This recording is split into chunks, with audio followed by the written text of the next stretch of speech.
My name is Bob Benedetti. I have the honor to chair and be the coordinator and moderator of the first panel, which is on storytelling through different media in the Delta. And we have brought together people who are working on the anthology, who are doing some electronic mapping, and are started an online publication about the Delta. The idea is to give you an overview of the sorts of things people are doing to tell the stories of the Delta, to get them out there. We know there are a lot of stories. We can only get a few of them out there, but we need vehicles. And the whole idea is to develop these channels as ways to make other people understand what we've got here. So what we will be doing is I've assigned 10 minutes to each person to tell their story about their channel. And so we'll start with Carrie Alexander, who is currently working for the Delta Protection Commission on the anthology. Carrie is a PhD candidate at UC Davis in environmental history.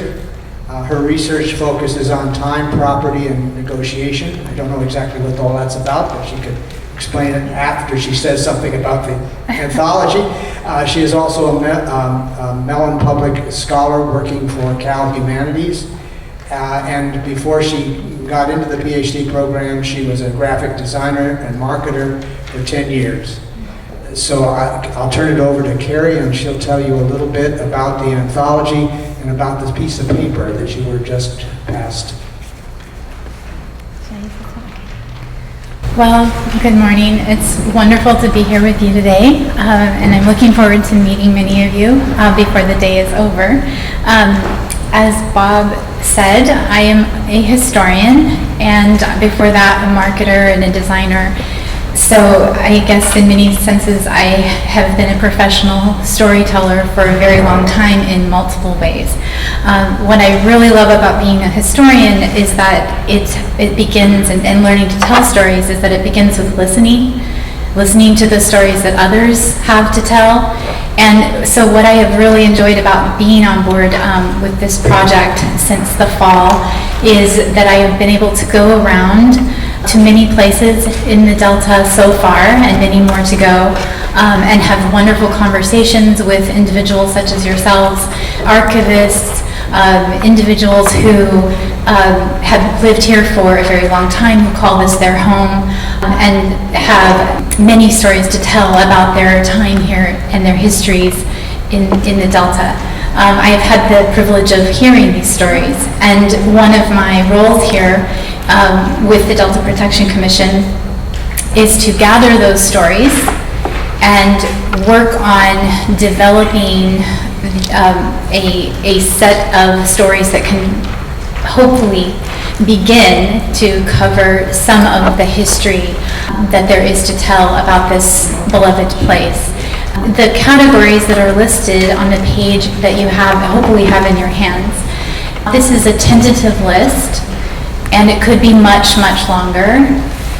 One reason we wanted to put this list in your hands is so that if there is a particular category, a particular item that you see we do not have on this list, that you think we should add as a separate category or group for consideration, we absolutely want to do that. I would like to hear from you about that. So that is why I'm not projecting this. Bob and I agreed that we want this to be something you can take home with you, perhaps look over, show to others, take an extra copy if you would like. And my contact information is at the bottom, and you can also find all of our information on the Delta Protection Commission's website.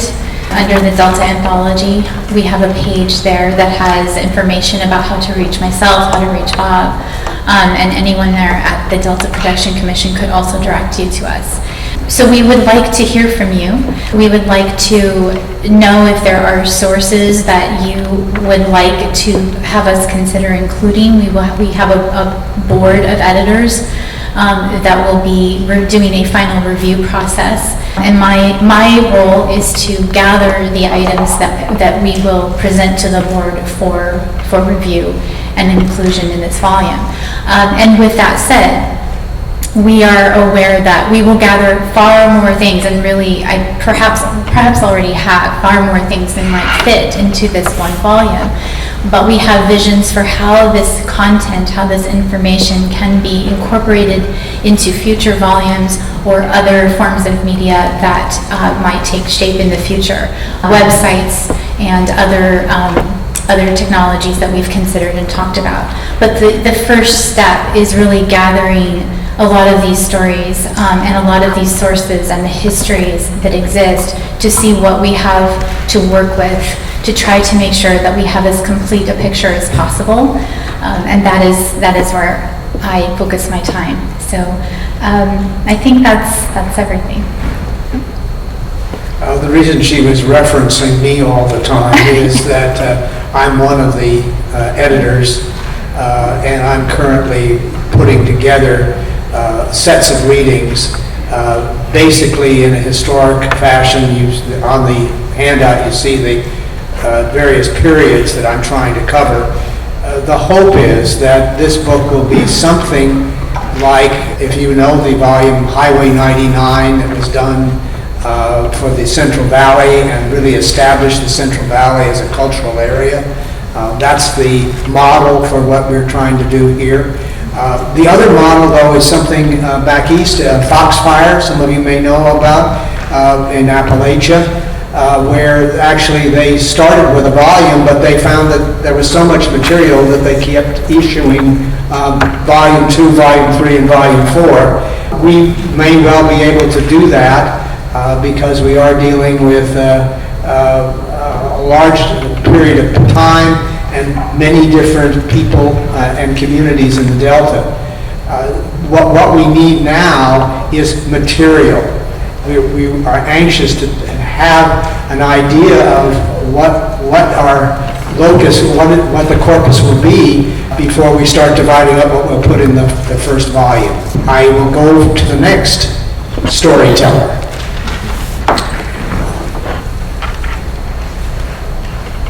The California State Parks is undertaking a mapping project in the Delta region.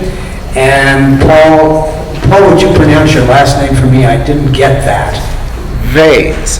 Veize, okay. It's like Benedetti, people don't get it right, but is that French? Is that okay. The heritage is French, the spelling is Hungarian. Ah, I see, okay, very good, all right. Then it's not surprising that this Italian couldn't figure it out. Not far away. Okay. Has served as a Geographic Information Officer for the California State Parks since 2007. Prior to that, he managed the GIS for the California Department of Fish and Wildlife, with special emphasis on the marine region. Paul's background includes wildland fire ecology, aerial photography, and community college instruction. Paul is also the proponent for Parks FAA Certificate of Authorization for Unmanned Aircraft Systems. Don't talk about that, but we're all very interested. The drones are coming, but Paul is here to talk about maps in the Delta. Paul? Thank you. Thank you. Good morning, everyone. I'm tied to Carrie by UC Davis. Yeah. I'm an Aggie. I'm also a Bear. And it was in the Bay Area that I tied to Rich in aerial photography, many years there. Let me open with a joke. Can you speak more? Could you put it closer? Yeah, a joke. Swallow it. A joke would be good. The 5 forces of the universe. Let's begin with electromagnetism. Move to gravitation. The strong nuclear force, the weak nuclear force, and the force that compels us to edit other people's copy, which I have done. Oh, there it is.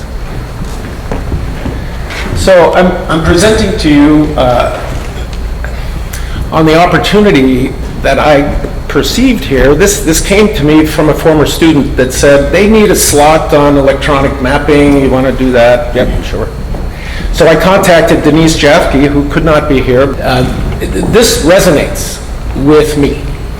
As I see all of you here getting there. So I want to speed through this text. This is simply to tell you we've been at it for a while, and we've collected our park brochures. Janice is in the audience, a former author of some of our park brochures. Through those pictures and words and maps, we interpret each park. And so they are cataloged. Now we transform them into digital media that can take different kinds of stories, different kinds of methods of delivering them in what is known as a story map. So here I'm showing you baseball cards, if you will, of different parks that have had their brochures transformed. We don't have the internet connection for me to go live with them. Okay, this is too small to read, but it says that there are templates with which you can adjust and deliver different messages. Different audiences, different aptitudes for digital interactive experiences. So there are two I'll highlight, and these are screenshots from what you can experience. I've left with Blake the digital copy of this. It can be circulated and you can visit these links. This will be online. Yes, yes. So this is simply a quick tour of Point Lobos, showing how we can integrate modern methods of visualization. And then our more conventional view that we've all come to appreciate and utilize, Google Earth and others. And then the ability of the technologists to get a little creative. This is what the story map enables. It reduces the barriers of entry to expression and message. So here's Crystal Cove, one of our very popular parks in Orange County. And so here, this is slightly of a tutorial nature. You find a good layout. You find a good message delivered in conventional means. A poster. Transform it. Transform it. Scan it in. Take the images. This is the compulsion, the fifth force. You're going to edit someone else's copy and put it into another format. So that's what Purisima Mission can do. All right, so here we are on the subject you came to hear about. So there is the splash, if you will, of where we're going, where we start.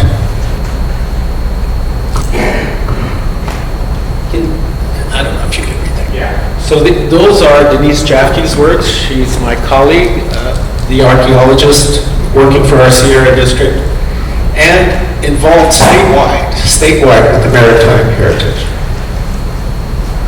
This resonates with me as a former aerial photographer. It just says it all right here. But that era is changing. Anyway, what you're seeing now is an interleave of what I'll say, of the story map screenshot, where the position of the photo is indicated in the map, and then you have a template providing you a place to put narrative. And then you choose whatever else you'll put on the canvas. This is PowerPoint attempting to emulate the story map.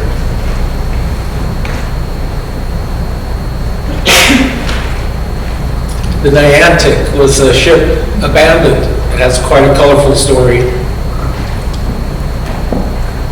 The crew deserted in three days. They were gone, but not before they stabbed the captain. It was quite dramatic. Gold fever. So the Niantic stood at anchor there until it was finally converted into a hotel and various other repurposing. There are some 50 ships in the vicinity of the San Francisco financial district under the streets. So off they would go. They would leave San Francisco and make their way upriver. So I did not know that there were forks in the Sacramento River, but there they are. Present-day steamboat sloop. John Foster is an emeritus archaeologist with California State Parks, told me the story that environmental consciousness began here in the hydraulic mining aftermath, that the collective wisdom to stop environmental degradation started here. The repeal of hydraulic mining was an environmental consciousness rooted in the Delta and the Sierra. So here we have the means to reach historical maps, reinterpret them, put them in conjunction with our modern methods. There are the forks in the upper right.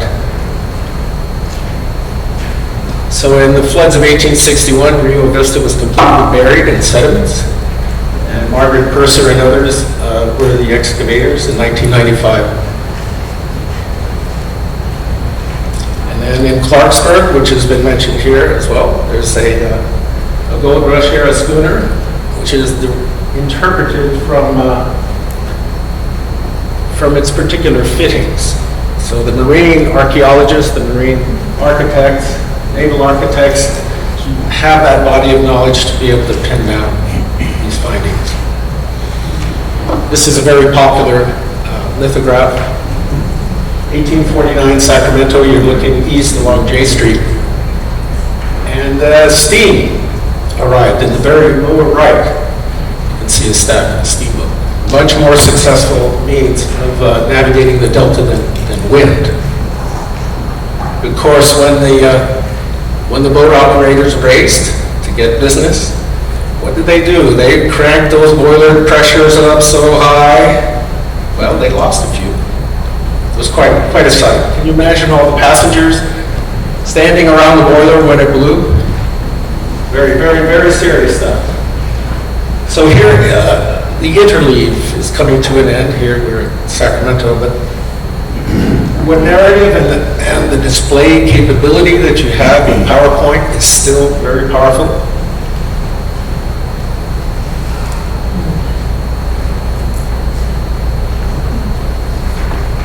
So there's the concluding remarks from Denise.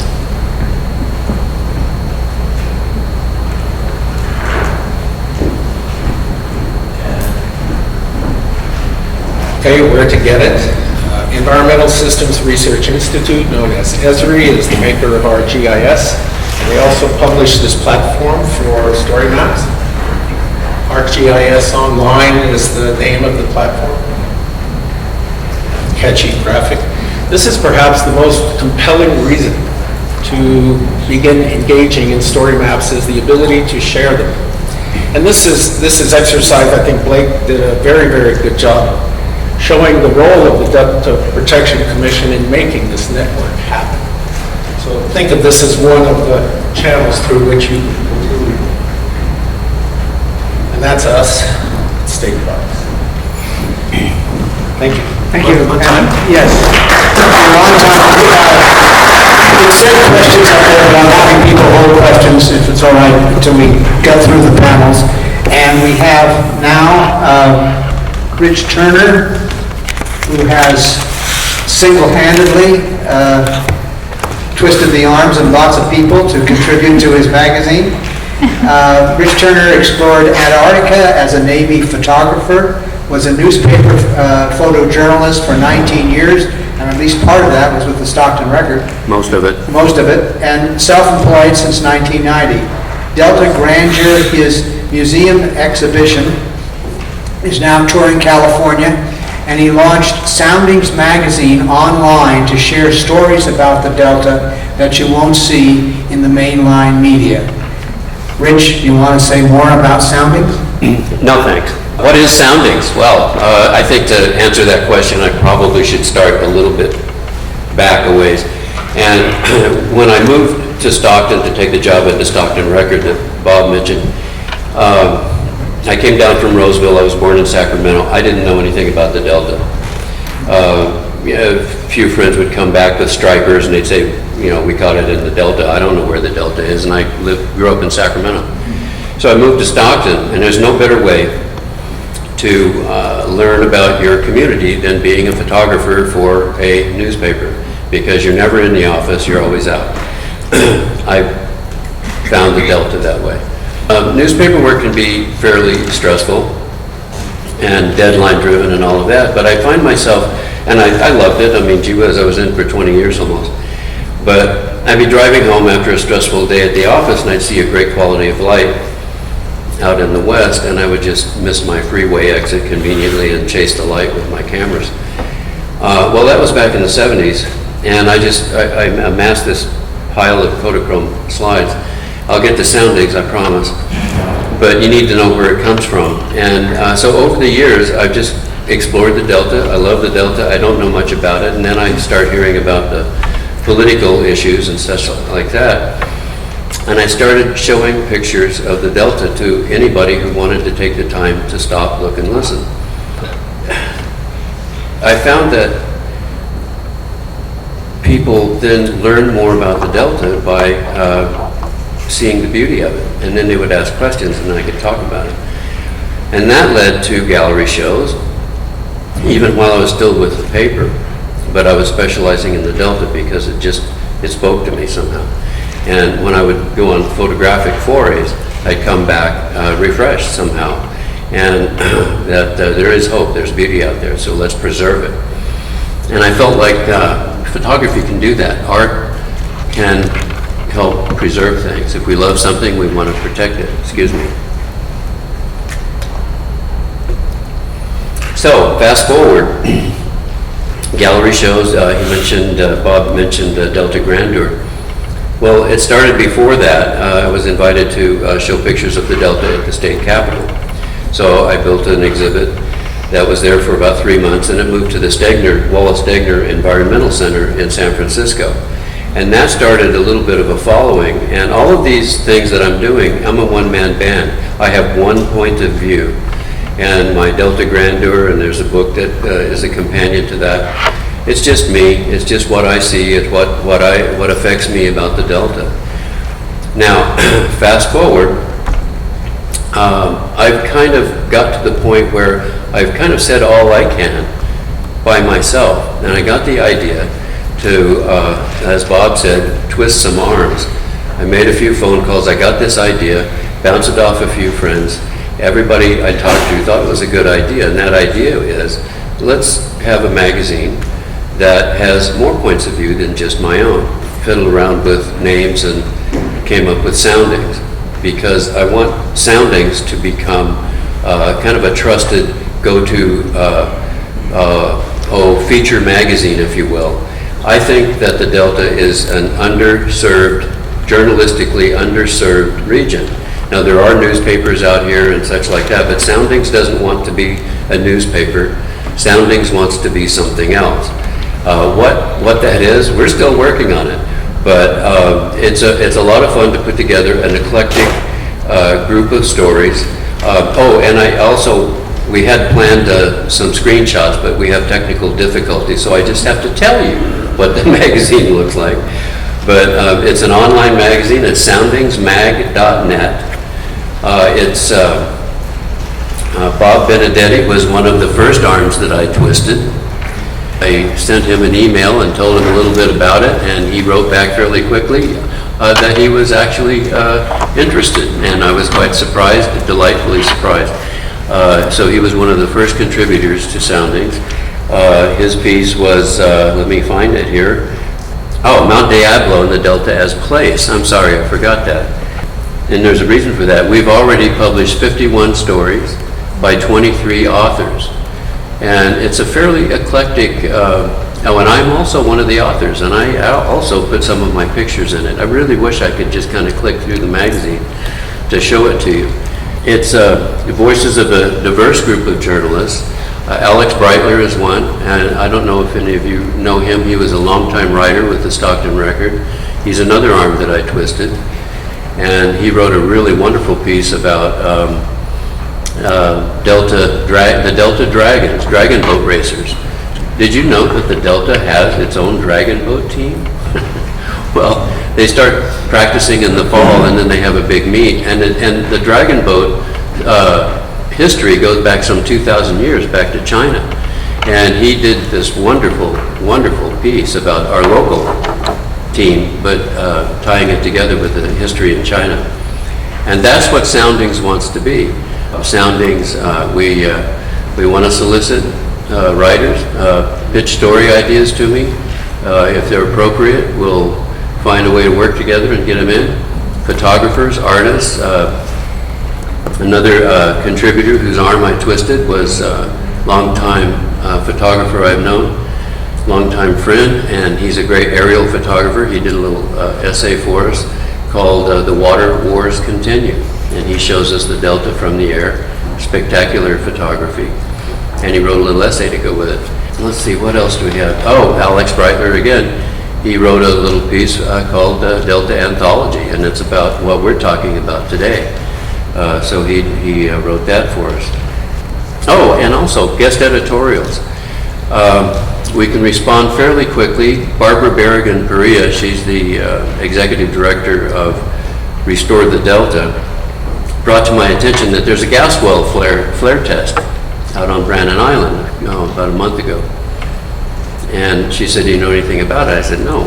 She said, would you give me a picture? And I said, yeah, I'll make you a deal. I'll get you the picture, write me a little editorial piece about it. So that's the arm twisting.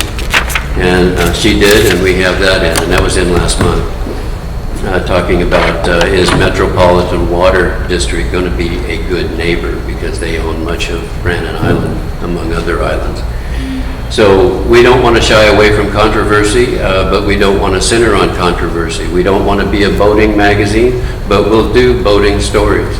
We'll do stories about people, and that's the other thing that I found about the Delta. If you Google the Delta, you will get probably over 100,000 hits, most of which are white paper, educational, science, tide tables, things like that. The other side is you might find my website or pretty pictures of the Delta, but what's missing? Stories about real people who live in the Delta, live, work, play, raise their families, send their kids to schools like this. That's the underserved part. Those are the stories that Soundings is trying to tell. And so I would encourage you to go to soundingsmag.net, shoot me some emails, pitch stories to me. If you know people who are worthy of a story, if you want to contribute something of your own, I want to hear from you. Dave Stewart is in the audience here. He has a program this afternoon, I think. He was another arm I twisted. Bless everybody's heart. Dave is a historian, and I would encourage you to go to the first issue of Soundings Magazine and read his account of his family settling on Grand Island in something like 1859, 1860. And listen, this story would make a great movie if in the hands of the right screenwriter, because great-great-great-grandfather or great-great? Great. Okay, two greats. That's awfully great. Anyway, he lived in Maine with his family. He left his pregnant wife and came out to the gold rush to make a little bit of money. And he did. About 3 years later, he goes back to get his family and comes back and settles on Grand Island. And you should read Dave's story because it's, they lost everything in the Great Flood of 1862. They persevered and stayed and continued and still in the area. Anyway, it's a great story. And he's written some other pieces for us as well. So that's what Soundings Magazine wants to be. And there's no real definition to it, but we think we want to tell stories about the Delta that aren't being told anywhere else. Thank you very much. Now it's your turn to ask questions. You have here people who are struggling to get your stories out. So, Mr. Herzog, do you have a question? Well, this is not a question, it's kind of it's a little bit off the subject a little bit, but it has to do with electronic work. Okay. Somewhere along the line, we need to come up with a system, that you brought it up, of where there's thousands of hits that you can get off the internet. But we need to put together a database of some sort on the system that you're talking about there, because there is a lot of stuff like Dr. Thompson's dissertation. Yes. Is available as a PDF. There are the State Lands Commission has the shipwreck of the Delta, the complete you can get. If you go on the Miwok Indians, there's piles, and you need to get a database where people can go there and punch on this and get that information. It's really, really important, because there's a lot of stuff out there that's available that you don't have to buy a book for. I'm a book dealer. You want to come buy books, I'll sell you. But It's available and it's free on the internet, and it's something we need to make a database for at some sort. Good suggestion. Other comments or, yes? I have a question for Carrie. There are actually two questions. So how were the urban areas chosen? Because I noticed Martinez isn't in there. And then how are women going to be woven through the text? Is that your question? You want to do that? I can, you can. Well, I chose the name, so Martinez we considered that, but until the heritage area was designed, we were stopping at Benicia when we first looked at this, and that was part of the Delta Narrative Project. We might now, because of the way the heritage area was designed, include Martinez. We may also want to do something with Vallejo, which we have not looked at before. So that's a movable feast. How far down we go there, we haven't definitively. Port Costa is another one that we might consider because it ties so closely with Benicia. So that's up for grabs. We didn't definitively. As to women, one of the things we're trying to do is to collect enough sources such that we can have a good gender balance as well as various ethnic balances in the piece. We have found that in terms of poetry and family reflections, that often they are written by women.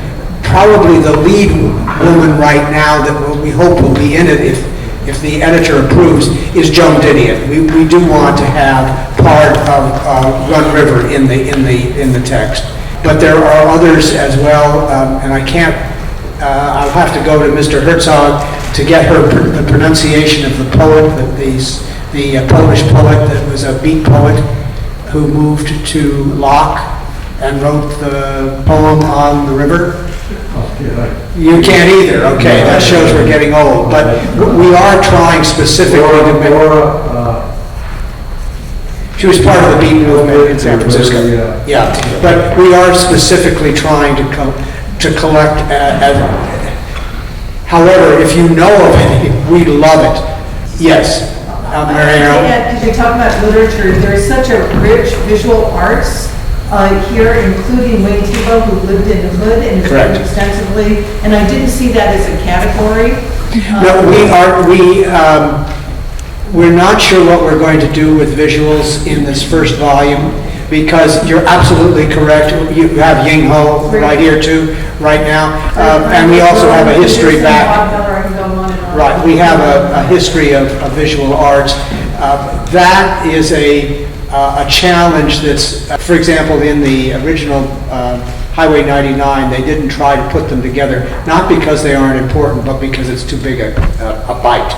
So the first time around, we're trying to go after text. Well, there's Yes, you're right. text. I'm saying that there is excessive text by artists, visual artists. Oh, writing, from the sure. 1880s on. Okay, well, we'd be happy to have that. That would be a Please give it to us.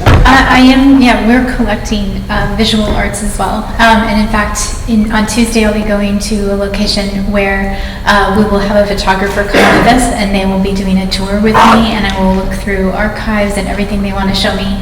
And it will all be documented, and so the region will be documented along with my visit, which I'm really excited about. And I'd like to arrange more such visits, but certainly we do have an eye to the visual arts as well. And as a former designer, I'm very eager to include some of that if we possibly can.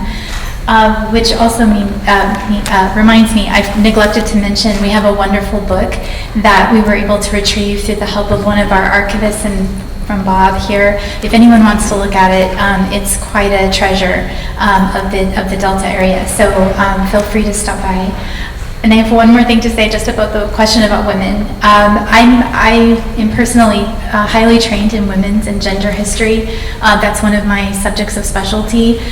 So I should just say, generally speaking, even if we don't have a category for something, it doesn't mean that it's not being included.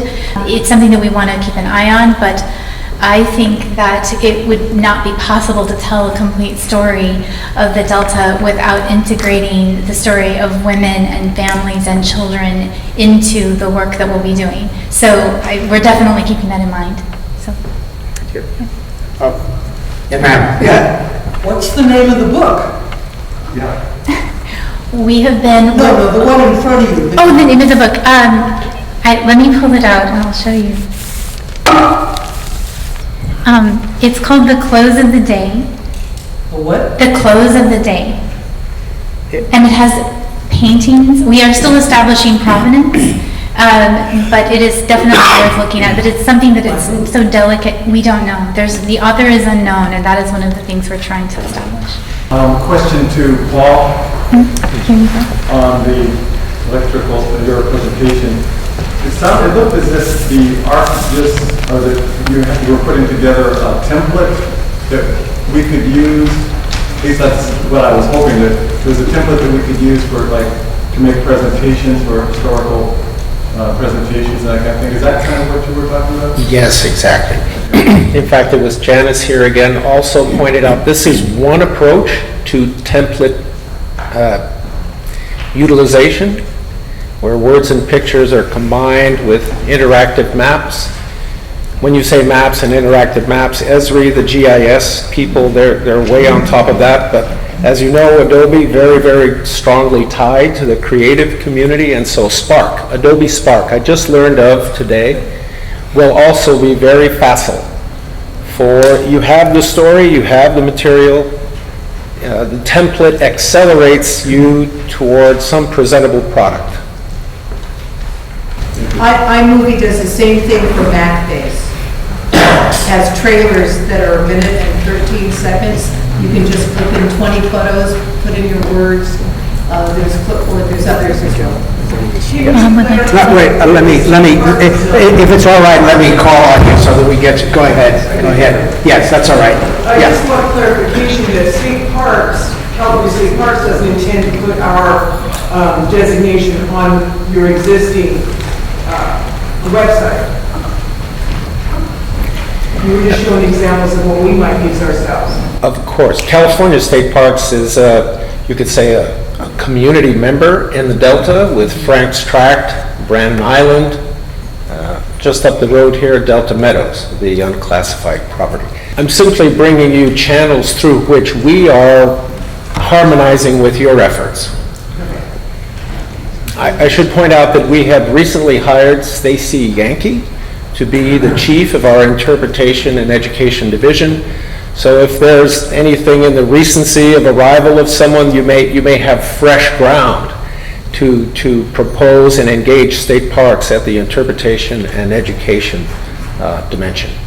One addition to your crop you didn't have on the corn. Right, thank you. That is absolutely, that was a mistake. Beans, yeah.